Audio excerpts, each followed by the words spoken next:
నమస్తే, నా పేరు తేజస్విని. బీసీఎన్ న్యూస్ కి స్వాగతం. ముందుగా ముఖ్యాంశాలు. ఏపీ ఎన్నికల కమిషన్ తీరుపై నరసరావుపేట ఎంపీ అభ్యర్థి అనిల్ కుమార్ యాదవ్ అసహనం. అనేక చోట్ల ఈవీఎంలు ధ్వంసమైతే మాచర్ల వీడియో ఎందుకు విడుదల చేశారని సూటి ప్రశ్న.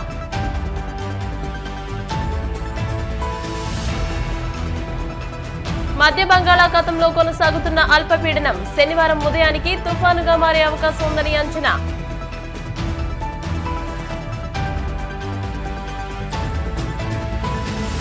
ఉండి తెలుగుదేశం పార్టీ ఎమ్మెల్యే అభ్యర్థి రఘురామకృష్ణరాజు సెటైర్లు జగన్ మాటలు కేఏ పాల్ మాటల్లా ఉన్నాయంటూ ఎద్దేవా.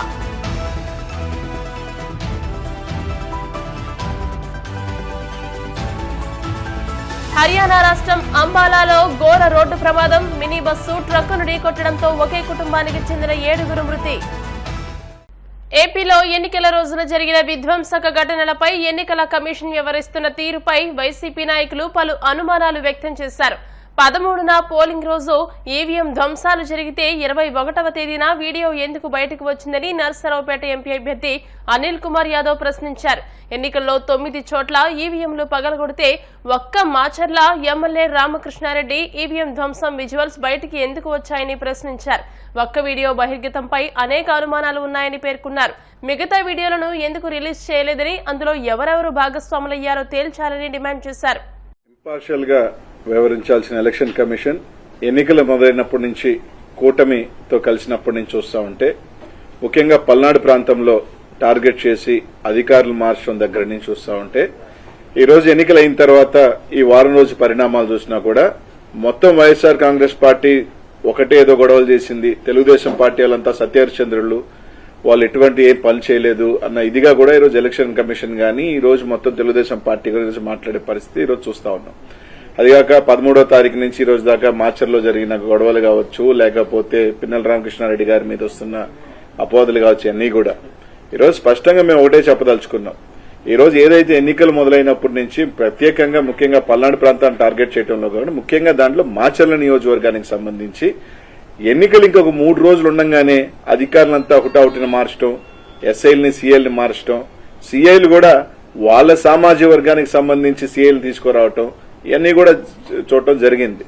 ఈరోజు వాస్తవానికి ఆ రోజు ఎన్నికల రోజు కూడా అనేక సార్లు మా ఎమ్మెల్యే అభ్యర్థి రామకృష్ణారెడ్డి గారు అనేక సార్లు చెప్పాడు. ముఖ్యంగా ఈరోజు వాళ్ళు చెప్తా ఉన్నారు, వాళ్ళ ఎంపీ అభ్యర్థి కృష్ణదేవరాయలు గానీ వీళ్ళందరూ కూడా ఏం చెప్తా ఉన్నారు, మాకు పోలీసు ఎక్కడా కూడా సహకరించలేదు, పోలీసు ఇది చేయలేదు, పోలీసు బందోబస్తు పెట్టలేదని మాట్లాడుతున్నారు. ఈరోజు స్పష్టంగా మేము తెలుగుదేశం పార్టీ నాయకులు కానీ ఈ సైన్ కూడా అడుగుతా ఉన్నాం, మీరు ఇంపార్షియల్ గా వ్యవహరించలేదని దానికి. ఈరోజు ఇదే మాచర్లో ఎమ్మెల్యే గారి గ్రామం అయిన కర్లగుంట కావచ్చు, కేపీగూడెం ఏదైతే కేవలం 4,000 ఓట్లున్న 2 గ్రామాలలో పక్కపక్క గ్రామాలలో 2 డిఎస్పీలు పెట్టారు మీరు.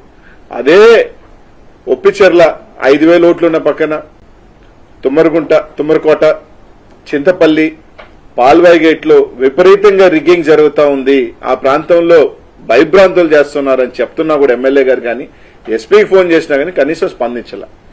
ఈ రోజు ఆ రోజు స్టార్ట్ అయిన రోజు చూసుకున్నా కూడా ముట్టుకూరు గ్రామంలో ఆ రోజు తెలుగుదేశం పార్టీ వాళ్ళు పోయి ఎస్సీలని బీసీలని కొట్టడం గాని, ఈ రోజు అలాగే తుమ్మరకోట్లు అయితే దాదాపు ఈ రోజు ఈసీని అడుగుతా ఉన్నాం మేము, మీరే అన్నారు 9 దగ్గరలా ఈవీఎంలు పగలగొట్టారని. కేవలం ఒక్క రామకృష్ణారెడ్డి గారిది మాత్రమే ఎందుకు రిలీజ్ అయింది? ఈ రోజు ఎలా రిలీజ్ అయింది? మీరు రిలీజ్ చేశారా లేకపోతే ఎవరైనా రిలీజ్ చేశారా? కనీసం ఈ రోజున ఈసీ దాని మీద ఎందుకు చర్య చేపట్ల? 9 పగలగొడితే కొర 8 ఎందుకు రిలీజ్ కాలేదు? కొన్ని 8 సంఘటనలు ఎందుకు రిలీజ్ కాలా? ఆ ఫుటేజ్లు ఎందుకు బయటకు రాలా? దీని మీద అన్ని కూడా చూస్తున్నప్పుడు ఒక అనుమానాలు దావదిస్తా ఉన్నాయి. ఈరోజు తుమ్మరకోటకు సంబంధించి తెలుగుదేశం వాళ్ళు పాల్గొట్టారు, దాదాపు ఇంకొక దగ్గర పాల్గొట్టారు, చింతపల్లిలో రిగ్గింగ్ చేశారు, ఒప్పిచెర్లలో అయితే ఎస్టీల్ని ఓట్లు లేకపోతే బూత్లో కొట్టుకుని బయటకు తీసుకొచ్చారు. ఇదే పాల్వాయి గేటుకు సంబంధించి బీసీలు ఎస్సీలు మహిళలు ఓట్లైన పోతా ఉంటే ఓట్లైనీయకుండా కొట్టి తరిమేస్తుంటే ఎమ్మెల్యే గారు పోయి దాదాపు 1.5 గంట ఎస్పీకి ఫోన్ చేసినా అదే ఎస్పీ గారు మాచర్ల చుట్టూ తిరిగారు కానీ కనీసం పాల్వాయి గేట్ దగ్గరికి రావాలన్న ఆలోచన కూడా చేయలేదు. ఎందుకంటే ఇదంతా ఒక ప్రీ ప్లాన్డ్ గా ఎక్కడెక్కడ ఇబ్బంది పెట్టాలి, ఎక్కడెక్కడ తెలుగుదేశం వాళ్ళు రిగ్గింగ్ చేసుకోవాలి అని ఒక ప్రీ ప్లాన్డ్ గా చేసిన పద్ధతిలోనే నడిచింది. 1.5 గంట సేపు ఎమ్మెల్యే గారు ఆడ నిలబడి ఈ రోజు ఎస్సీలు గాని మహిళలు గాని వచ్చి బోరుమని ఈ విధంగా మమ్మల్ని ఓట్లనేది కొట్టి తరిమేస్తారని ఎస్పీ గారిని స్పందించకపోతే ఏ అభ్యర్థి అయినా ఎవరైనా ఏం చేస్తారు? కొన్ని కఠినమైన కార్యాలు దీనికి ఎవరు రెస్పాన్సిబుల్? దీనికి సంబంధించి అధికారులు రెస్పాన్సిబుల్ కదా. ఎలక్షన్ కమిషన్ కి ఈ ప్రాంతాల్లో ఒకసారి 7 బూతుల దగ్గర పగలగొట్టేస్తే రీపోలింగ్ ఎందుకు పెట్టలేదు? మళ్ళీ అక్కడే రీపోలింగ్ ఎందుకు చేయించారు? ఇదే తుమ్మరకోటలో మేము ఎస్పీ గారికి ఫోన్ చేశాం. సార్ అక్కడ భయపడతా ఉన్నారు, ఏజెంట్లు కూర్చునే దానికి కూడా ఇబ్బంది. అంటే పోలీసు ఆడ కూర్చోబెట్టి వైసీపీ ఏజెంట్లు లేకుండా రిగ్గింగ్ చేయించిన మాట వాస్తవం కాదా? ఇది ఎస్పీ గారితో మేము మాట్లాడలేదా? పాల్వాయి గేట్ దగ్గర ఆయన రామకృష్ణారెడ్డి గారు ఏదైతే రామకృష్ణారెడ్డి అబ్బాయి తలబగిలింది, ఆయనకి దెబ్బలు తగిలినాయి. ఈరోజు అనేక రకాల అరాచకాలు తెలుగుదేశం పార్టీకి వక్తాసుగా ఈరోజు అడుగుతా ఉన్నాం. మీరు చెప్తా ఉన్నారు కదా, కానిస్టేబుల్ 2 గ్రామాలకు సంబంధించి డిఎస్పీని పెట్టి కర్లకుంటలోను కేపీగూడెంలో ప్రతి ఓటర్ని ఇది నీ ఓటా అని మీరు చూసిన డిఎస్పీ గారు ఒప్పిచెర్లో గాని, తుమ్మరకోటలో గాని, చింతపల్లిలో గాని, పాల్వాయిగోట్లో గాని ఎందుకు చూడలేదని అడుగుతా ఉన్నా. దక్షిణ బంగాళాఖాతానికి ఆనుకుని పశ్చిమ మధ్య బంగాళాఖాతంలో కొనసాగుతున్న అల్పపీడనం గురువారం తీవ్ర అల్పపీడనంగా మారింది. ఇది ఈశాన్య దిశగా కదులుతూ శుక్రవారం నాటికి మధ్య బంగాళాఖాతంలో వాయుగుండంగా బలపడనుంది. అనంతరం అదే దిశలో పయనిస్తూ శనివారం ఉదయానికి తూర్పు మధ్య బంగాళాఖాతంలో తుఫానుగా మారే అవకాశం ఉంది. ఆ తర్వాత ఉత్తరం వైపు వెళ్లి 26వ తేదీ ఆదివారం సాయంత్రానికి బంగ్లాదేశ్ దానికి ఆనుకుని ఉన్న పశ్చిమ బెంగాల్ తీరానికి చేరుకుని తీవ్ర తుఫానుగా బలపడనుందని వాతావరణ విభాగం వెల్లడించింది. దీని ప్రభావంతో కోస్తాంధ్ర, రాయలసీమల్లో శుక్ర, శనివారాల్లో కొన్ని చోట్ల తేలికపాటి నుండి మోస్తరు వర్షాలు, ఉత్తర కోస్తాంధ్రలో అక్కడక్కడ భారీ వర్షాలు కురిసే అవకాశం ఉందని తెలియజేసింది. శుక్రవారం పార్వతీపురం, మన్యం, అల్లూరి, కాకినాడ, కోనసీమ, ఏలూరు, ఎన్టీఆర్, శ్రీ సత్యసాయి జిల్లాల్లో తేలికపాటి నుండి మోస్తరు వర్షాలు, శ్రీకాకుళం, అనకాపల్లి, తూర్పు గోదావరి, పశ్చిమ గోదావరి, కృష్ణా, గుంటూరు, ప్రకాశం, బాపట్ల, పల్నాడు, నెల్లూరు, కర్నూలు, నంద్యాల, అనంతపురం, వైఎస్ఆర్, అన్నమయ్య, చిత్తూరు, తిరుపతి జిల్లాల్లో తేలికపాటి వర్షాలకు ఆస్కారం ఉందని తెలిపింది. పశ్చిమ గోదావరి జిల్లా కాళ్లకూరు గ్రామంలోని వెంకటేశ్వర స్వామి దేవస్థానంలో వార్షిక కళ్యాణోత్సవాలు వైభవంగా జరుగుతున్నాయి. ఉత్సవాల్లో భాగంగా 7వ రోజు గురువారం స్వామివారి రథోత్సవం కన్నుల పండుగగా కోలాటాలు, మంగళ వాయిద్యాల నడుమ ఉత్సాహంగా జరిగింది. కొబ్బరికాయలు కొట్టి రథాన్ని భక్తులు స్వయంగా లాగారు. భక్తులు కర్పూర హారతులు సమర్పించి స్వామివారిని దర్శించుకున్నారు. వివిధ మేళ తాళాలతో రథోత్సవం నిర్వహించారు. శక్తి వేషాలు, తీన్మార్, కేరళ డప్పులు, బ్యాండ్ మేళం, సన్నాయి మేళం ప్రత్యేక ఆకర్షణగా నిలిచాయి. స్వామివారి రథోత్సవం అంగరంగ వైభవంగా ఆలయ ఈవో అరుణ్ కుమార్ ఆధ్వర్యంలో నిర్వహించారు. స్వామివారి రథాన్ని లాగడానికి వచ్చిన ప్రజల గోవిందనామస్మరణతో కాళ్లకూరు గ్రామం మార్మోగింది. దాతలు, యాత్రికులు, ఆలయ ఈవో ఎం అరుణ్ కుమార్ ఏర్పాట్లను పర్యవేక్షించారు.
ఓం నమో వెంకటేశాయ.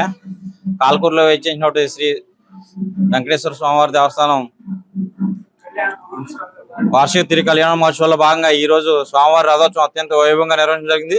అదేవిధంగా రథోత్సవాన్ని తిలకించడానికి వేల సంఖ్యలో భక్తులు ఇచ్చేసి స్వామివారి రథోత్సవం తిలకించడం జరిగింది. అదేవిధంగా ఇచ్చేసినటువంటి భక్తులందరూ కూడా పోలీసు వారు మరియు ఇతర డిపార్ట్మెంట్ మరియు ఎండోమెంట్స్ వారు అందరూ కూడా ఎటువంటి ఇబ్బంది జరగకుండా భక్తులందరికీ అన్ని సౌకర్యాలు కల్పించడం జరిగింది. అలాగే ఈ రథోత్సవానికి సహకరించిన మీడియా వారికి, ప్రింట్ మీడియా వారికి, ఎలక్ట్రానిక్ మీడియా వారికి మరియు గ్రామస్తులకు, కాల్కూరు గ్రామస్తులకు, పెద్దలకు మరియు పోలీసు వారికి ప్రత్యేక ధన్యవాదాలు తెలియజేస్తున్నాం. ఈ పౌర్ణమి రోజున ఇక్కడ ఈ రథోత్సవం జరుగుతుంది. మరి ఈ రథోత్సవానికి వేలాది మంది ఈ చుట్టుపక్కల గ్రామాల నుంచే కాకుండా ఈ గ్రామంలో ఉన్న ఆడబిడ్డలందరూ కూడా, అంటే వారు అత్తోరింటికి వెళ్ళిపోయినా సరే ఈ రథోత్సవం, ఈ తీర్థం వస్తే కనుక ఈ గ్రామానికి వచ్చి ఈ దేవుణ్ణి దర్శించుకుని ఇక్కడ ఈ దైవ దర్శనం చేసుకోవడం జరుగుతుంది. అంత నమ్మకమైన శ్రీ వెంకటేశ్వర స్వామి మరి భక్తులకి, మరి ఈ భక్తులకు మరింత ఆయురారోగ్యాలు ఇచ్చి మరింత సౌకర్యాలు కలగజేయాలని చెప్పి నేను మనసా భాష కోరుకుంటున్నాను. సీఎం జగన్, కేఏ పాల్ ఇద్దరు 175 సీట్లు వస్తాయంటున్నారని, వారిద్దరికి పెద్ద తేడా లేదని ఉండి తెలుగుదేశం పార్టీ ఎమ్మెల్యే అభ్యర్థి రఘురామకృష్ణంరాజు ఎద్దేవా చేశారు. ఈ మేరకు ఆయన మీడియాతో మాట్లాడుతూ కూటమి 125 సీట్లతో ఘన విజయం సాధించబోతుందంటూ ధీమా వ్యక్తం చేశారు. సొంత ఛానల్లో పిన్నెల్లి రామకృష్ణారెడ్డి వ్యాఖ్యలు చూస్తుంటే ఆశ్చర్యం కలుగుతోందని అన్నారు. కూటమి చేస్తున్న రిగ్గింగ్ను అరికెట్టేందుకు వెళ్తే తనపైనే కేసులు పెట్టారని చెప్పడం విడ్డూరంగా ఉందని అన్నారు. ఇక 4వ తేదీన వైసీపీకి పెద్ద కర్మ నిర్వహిస్తామని ఎద్దేవా చేశారు. తక్కువ వస్తే 105గా, మరి ఆ తర్వాత మన జరిగిన ఎన్నికల ట్రెండ్, ప్రజా స్పందన రాత్రి 10-11 అయినా వారి ఓపిక చూస్తే ఇంకా పెరిగే అవకాశాలు అయితే ఉన్నాయి. కనీసం అయితే 125 స్థానాలకి తక్కువగా. మరి అన్ని దారుణాలు చేస్తే కూడా ఎన్నికల రిగ్గింగ్ అరికడటానికి రామకృష్ణారెడ్డి వెళ్తే ఇన్ని కేసులు అని చెప్పి సాక్షులు వాపోయారు. ఇంకేం చెప్తాం? కంచె చేరమేసినట్టుగా ఉన్న వ్యవహారం. అంతే 4వ తారీఖు యువజన శ్రామిక రైతు కాంగ్రెస్ పార్టీకి పెద్ద కర్మ నిర్వహిస్తాం. ఆ కర్మలో మరి అందరూ కూడా పాల్గొంటారు. ఇప్పుడు కాసేపు ప్రకటనలు.